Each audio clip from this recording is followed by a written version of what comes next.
पाकिस्तानी कौम का एक एक पाई इस निज़ाम के, ये 20 अरब इंशाअल्लाह अल्लाह ताला के फज़ल करम से जो डिजिटल वॉलेट जो हैं उनमें जाएगा। शफाफ तरीके से 20 अरब रुपया पाकिस्तान के चारों कोनों में तकसीम होगा। हकदारों को निज़ाम बन चुका है, इसकी राउंड द क्लॉक इसकी सुपरविजन होगी। 20 अरब रुपए के खुसूसी रमजान पैकेज का आगाज। चारों सूबों में 40 लाख मुस्तहिक खानदान और 2 करोड़ अफराद रमजान पैकेज से मुस्तफीद होंगे। वज़ीर आज़म शहबाज शरीफ का रमजान पैकेज की इफ्तिताही तकरीब से खिताब। कहा, माह रमजान में 40 लाख मुस्तहिक खानदानों को डिजिटल वॉलेट के जरिए 5,000 रुपए फी खानदान दिए जाएंगे। किसी को लाइन में खड़ा होना नहीं पड़ेगा। गुज़िश्ता रमजान के मुकाबले में इस दफा महंगाई में वाज़ेह कमी आई है।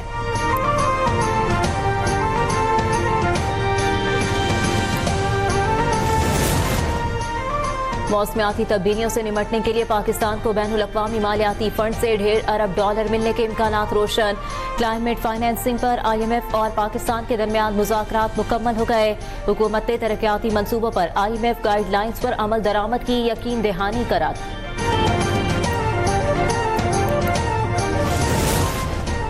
ऐवान सदर ने हुकूमत से 1 साला कारकर्दगी रिपोर्ट मांग ली। पार्लियामेंट का मुश्तरका इजलास 10 मार्च को बुलाने का फैसला। सदर मुमलिकत आसिफ अली जरदारी अपने खिताब में 1 साला कारकर्दगी के अहम नुकात का जिक्र करेंगे। सदर की तकरीर में हुकूमत के अहम मुआशी इक़दामात के नताइज का भी जिक्र होगा। सदर की जानिब से गरीब तबके के लिए बास ऐलानात भी मुतवक्के। सदर आसिफ जरदारी अपने खिताब में कश्मीर, फलस्तीन समेत अहम इलाकाई और आलमी उमूर पर भी इजहार ख्याल करेंगे।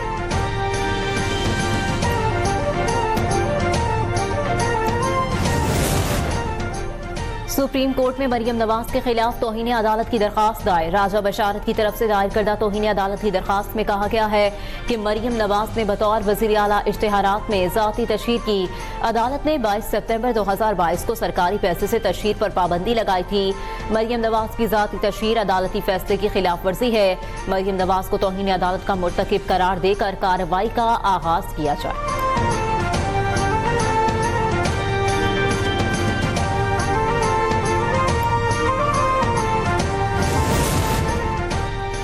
वज़ीर आला पंजाब मरियम नवाज का एक और तारीखी इक़दाम। मुल्क में पहली मरतबा देही ख़वातीन के लिए स्पेशल बसें चलाने का फैसला। हर देही तहसील से डिस्ट्रिक्ट हेडक्वार्टर तक बस सर्विस शुरू करने पर इत्तफाक। मरियम नवाज कहती हैं, जदीद ट्रांसपोर्ट सिस्टम देहात की ख़वातीन का भी हक है। इंटर विलेज ट्रांसपोर्ट प्लान भी तलब कर लिया। 2 लाख से ज्यादा घरों को प्योरली मेरिट की बिना पर पाकिस्तान पीपुल्स पार्टी की हुकूमत सिंध ये सोलर सिस्टम दे रही है। पूरे पाकिस्तान में मुझे कोई एक सूबा बताएं जहां पे इस तरीके से हुकूमतें बढ़ चढ़ के गरीब से गरीब तर लोगों को ये सहूलत फराहम कर रही हो। हम फॉर्म 45 वाले हैं, 47 वाले नहीं। बिलावल भुट्टो जल्द वजीर आजम बनेंगे। सैलाब पूरे मुल्क में आया था, मुतासरीन के घर सिर्फ सिंध में बन रहे हैं। पूरे मुल्क में कोई एक सूबा बताएं जहां सिंध हुकूमत की तरह आवाम को सहूलतें दी जा रही हों। सीनियर वजीर शर्जील इनाम मेमन का हैदराबाद में मुफ्त होम सोलर सिस्टम तकसीम करने की तकरीब से खिताब। कहा, जिनके घरों तक बिजली नहीं पहुंच सकी, सिंध हुकूमत उन्हें मुफ्त बिजली पहुंचा रही है। इंतखाबी इत्तेहाद जितने मर्जी बन जाएं, इलेक्शन में जीत सिर्फ पीपल्स पार्टी की होती है। महकमा ट्रांसपोर्ट सिंध का ट्रैफिक कवानीन की खिलाफ वर्जियों के खिलाफ क्रैकडाउन। 1800 से ज्यादा गाड़ियों के चालान, 88 ड्राइवर्स गिरफ्तार। गैर जिम्मेदाराना ड्राइविंग और नाकिस गाड़ियां अवाम की जान के लिए खतरा है। रोड सेफ्टी यकीनी बनाना, ट्रांसपोर्ट कवानीन का सख्ती से निफाज हमारी पहली तरजीह है। सीनियर वजीर सिंध शर्जील इनाम मेमन कहते हैं, ट्रैफिक कवानीन की खिलाफ वर्जियों के खात्मे के लिए कार्रवाइयां जारी रहेंगी। ट्रांसपोर्ट ऑपरेटर्स को कवानीन की पासदारी करनी होगी।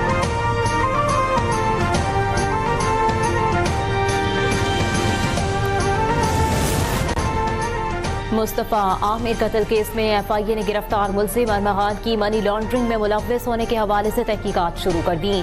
वाक़े से मुतालिक एंटी मनी लॉन्ड्रिंग सर्कल और साइबर क्राइम सर्कल मुश्तरका तफ्तीश कर रहे हैं।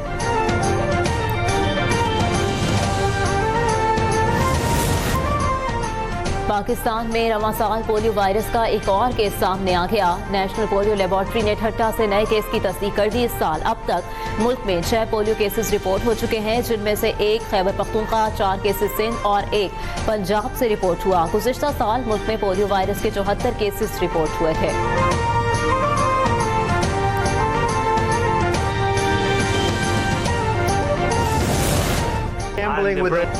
अमरीकी सदर डोनाल्ड ट्रंप ने यूक्रेनी सदर ज़ेलेंस्की को खरी खरी सुना दी। मुलाकात के दौरान सख्त जुमले। ट्रंप ने यूक्रेनी सदर से कहा, आप तीसरी आलमी जंग का खतरा मोल रहे हैं। आप हमारी वजह से इस जंग से सही सलामत निकल सकते हैं। अगर आपकी फौज के पास हमारा दिया हुआ साजो सामान ना होता तो ये जंग 2 हफ्तों में ही खत्म हो जाती। क्या आपने एक बार भी अमेरिका का शुक्रिया अदा किया? यूक्रेनी सदर की कई बार अमरीकी सदर को वजाहत की कोशिश। ट्रंप ने यूक्रेनी सदर को बोलने नहीं दिया। सदर ज़ेलेंस्की मुश्तरका न्यूज़ कॉन्फ्रेंस के बगैर व्हाइट हाउस से रवाना हुए।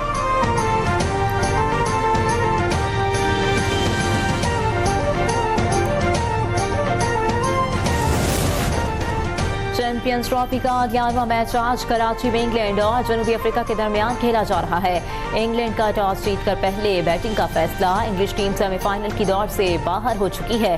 अफगानिस्तान के अब भी सेमीफाइनल में क्वालिफाई करने का इंहिसार इंग्लैंड के बड़े मार्जिन से जनूबी अफ्रीका की जीत पर है। दोनों टीमों ने अब तक एक दूसरे के खिलाफ 70 मैच खेले हैं। इंग्लैंड ने 30 और जनूबी अफ्रीका ने 34 जीते हैं।